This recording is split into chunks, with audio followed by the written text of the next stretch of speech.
What's up guys, and welcome back to another episode of the Realistic Career Mode. It's episode number 22. I start today's episode off with Nottingham Forest as the first of our final 4 games in the Premier League. We're on the back of our victory over the Magpies in the FA Cup semi-final. We are returning to the FA Cup final after getting there last year. We're back there once again this season to take on Arsenal this year after they knocked out the Red Devils, the holders, in the semi-finals. Who beat us last year. With 4 games to go in the Premier League, it's not over yet. Mathematically, there is still a chance of us finishing in a Europa League spot. Whilst it won't be 5th, which is what will count as the Europa League spot, that's the only position they count. We know that 6th and 7th can give it to you as well. There is still mathematically a chance, but after the defeat to Norwich at Carrow Road in our last Premier League game, we needed to return to winning ways in the league here, and I started this game off in a very aggressive manner, looking for early goals. We got one before the break through Tyrese Campbell, making it 1-0, and really in this game we could have been 3, 4, 5 goals up before the hour mark had it not been for Bryce Samba, who was very good in our lockdown career mode. We were not in the Forest last year. He made a couple of really good saves in the first half and early on the second half as well, but just past the hour mark, a chance to make it 2. Great hold-up play by Semenyo, and then Josh Da Silva bangs in from close range, finds the second goal for us, and that relieved an awful lot of pressure. So 2-0 Burnley, we take the 2-goal lead. Really, it was better late than never, I guess. We were dominating, should have been 2-0 up at this point anyway, but that made it 2, and then a few minutes later a chance to make it 3, give ourselves even more of a cushion. Brownhill finds Semenyo in on deadline day, and Antoine Semenyo just set up the second goal and scores at the third, drills it in after the Longstaff through ball, gets his first goal for the club and makes it 3-0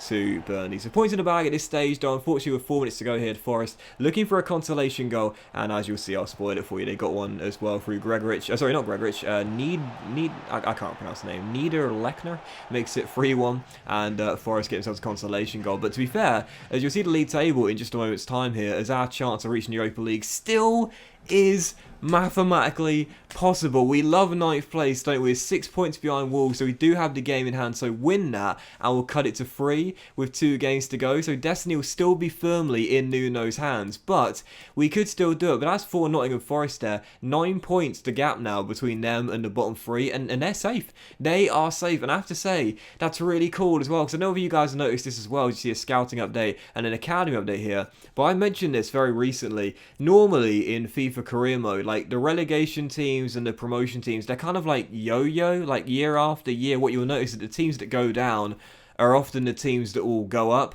the very next season. But for Nottingham Forest to survive the first season, that's pretty cool there. And it'll be really cool if we can see like a team like that sort of stay in the Premier League with us for all the years we do this save. They're staying for next season though. Nottingham Forest despite the loss there, and our dreams of reaching the Europa League remain alive with 3 games to go. It's going to be tough. West Ham away, Spurs away in midweek as they aim to stay in the top 4, and the final day Leeds at home, who I believe are already relegated, so that should be a banker to be fair, but 2 very tough trips there to London to start the month off, and of course the very final game of the season, the FA Cup final against Arsenal as well. So for the second game of today's episode, and the first one of the final month of domestic football in England, we take on West Ham here in our first game of May away from home. Taking on David Moyes' side, obviously sung their praises this season for their performance in real life very recently. What a fantastic achievement for Moyes and his West Ham side to finish in a European spot. Facing them away from home, he had the first chance of the game, firing just wide the post. 20 minutes in, it was still 0-0, but a few minutes later, a chance for us to take the lead. Great little ball through by Jack Stacey to find Reece Nelson, and Reece drills it past Darren Randolph into the bottom corner and gives us the lead. It's kind of weird because if you look at Reece's numbers this year, he's not been quite as effective as last season, or so you'd think so with the goal to game ratio, but I'd say he's still been just as important for us this year. He scored some really important goals, none bigger than the 2 he got in the FA Cup semi-final against Newcastle. He gave us the lead there, and not long afterwards, 2-2 for Antoine Semenyo. Came in on transfer deadline day from Bristol City, hadn't scored a goal for the club. Now he's got 2 in as many games. Makes it 2-0, doubles our lead, and gives us a cushion. In the second half, a chance to make it 3, 10 minutes after the restart. Great little back heel by Callum Wilson as he finds Matty Longstaff, former Magpies linking up, but Randolph makes a great save and keeps the Hammers in the game for now.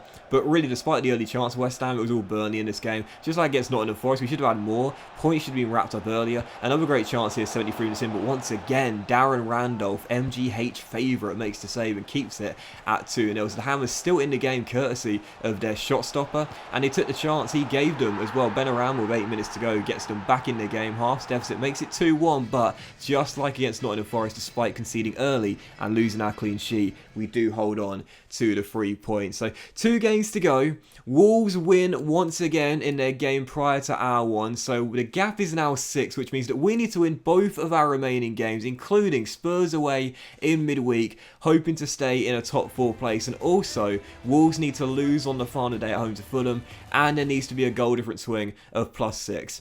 Yeah, the likelihood of making 7th now was, I often say this, about as likely as me finding my true soulmate before the time I turn 30. Yeah, it's probably not going to happen. So there was still a chance. There was still a chance. So of course, whilst that chance is still available, I'm still going to go for it. So taking on Spurs away from home in midweek. I did rotate quite a few members of my squad due to fatigue, and with Leeds coming on the weekend as well. The one thing I didn't want, with 2 games to go and the chance of us qualifying for the Europa League being less than 5% at the very, very best, is to see anyone pull up, anyone get injured with an FA Cup final in what, 10 days time, I think it would be. So taking on Spurs away from it would take the lead through Rafa, the Portuguese winger, though he would respond. Aaron Conley hasn't been amongst the goals as much as he was at the start of the season, but the Irish striker in from Brighton at the start of the season makes it 1-1. He gets us back on level terms. So 1-1 here away in North London. Great equaliser there, and with 20 minutes to go, Spurs looking for a goal to get back in front here. Rafa, the danger man in this game, scoring there first, looking to turn provider, finds Dele Alli, and the former MK Dons midfielder denied by Nick Pope at the near post. It was still 1-1, and that was how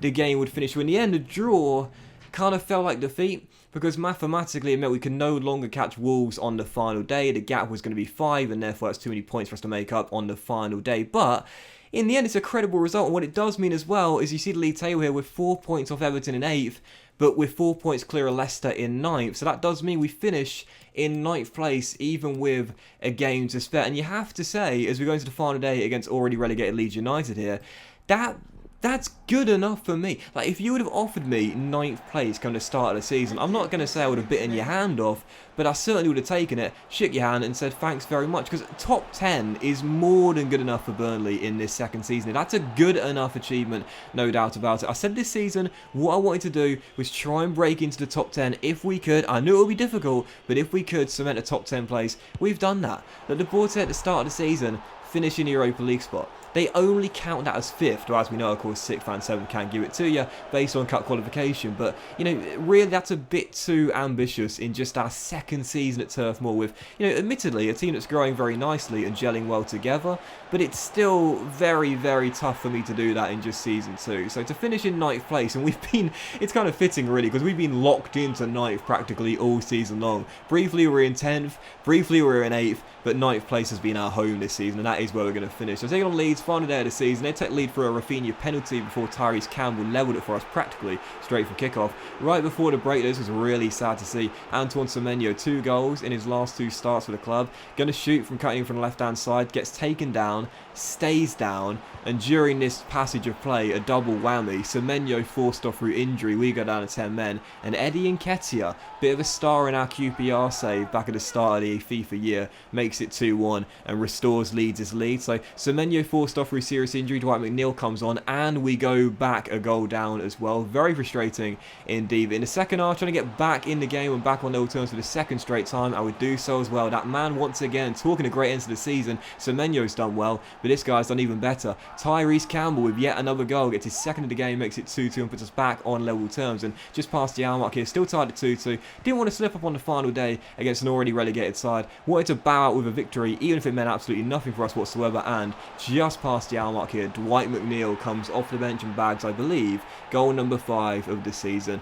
Said it before and I'll say it again, some big European sides have come knocking, how long is it going to take before a top 6, traditional top 6 Premier League side comes knocking as well? If that does happen, I'll be forced to let him go. So 3-2, McNeil puts us in front for the first time in the game and then turns provider for Tyrese Campbell's hat-trick as well. 15 minutes on the clock, lovely through ball to our number 11, perfectly weighted chip through ball into the area, and Tyrese stretches out that leg, pokes the ball into the bottom corner and gets his first hat-trick in a Burnley shirt as well. Great end to the season for Campbell. He's scored 6 or 7 goals now since coming in the Premier League, so 4-2 Burnley gives us a 2-goal cushion, and we weren't done there as well. In stoppage time, fantastic ball by Josh Da Silva to find Reece Nelson, formerly the boys in the Arsenal Academy, linking up for our 5th and final goal of the game and the season as well, as Nelson completes the turnaround and the rout. 5-2 the final score against Leeds United. Campbell claims the match ball, and that is a really nice way to end the season, even though it meant practically nothing. So in the end, as you see, Semenyu's injury was a dislocated shoulder. He's out for 2 months, so a serious injury, but due to the timing of it, it's kind of irrelevant because he'll come back in time for pre-season, the first game of the new campaign next year. It'll be out until July time.